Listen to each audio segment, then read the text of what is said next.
Il-kap tal-Oppożizzjoni u tal-Partit Nazzjonalista qal li ekonomija b'saħħitha ma tistax teżisti mingħajr sistema ta' kura tas-saħħa b'saħħitha.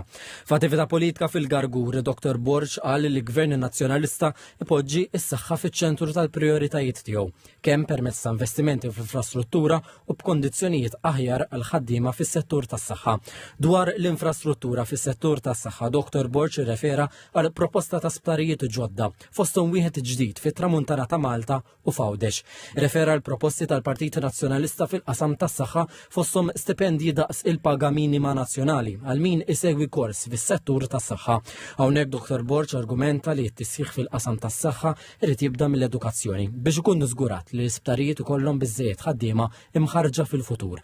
Qal li l-proposta ta' Park Nazzjonali tas-Saħħa maħsuba biex issaħħaħ il-prevenzjoni, ir-riabilitazzjoni u l-kura tas-saħħa mentali. Spjega li dan il-proġett se jinkludi 600 sodda li jkunu iddedikati għas servizzi ta' prevenzjoni u riabilitazzjoni.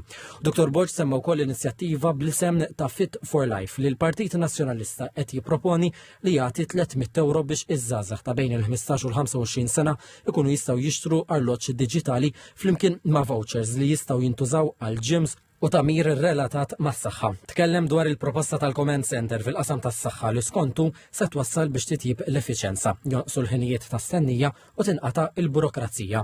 Hawnhekk Dr. Borg ikkritika lil gvern dwar ir-riklamar pubbliku li skontu qed jintuża biex tissaħħaħ il-pożizzjoni tal-Partit Laburista fil-poter.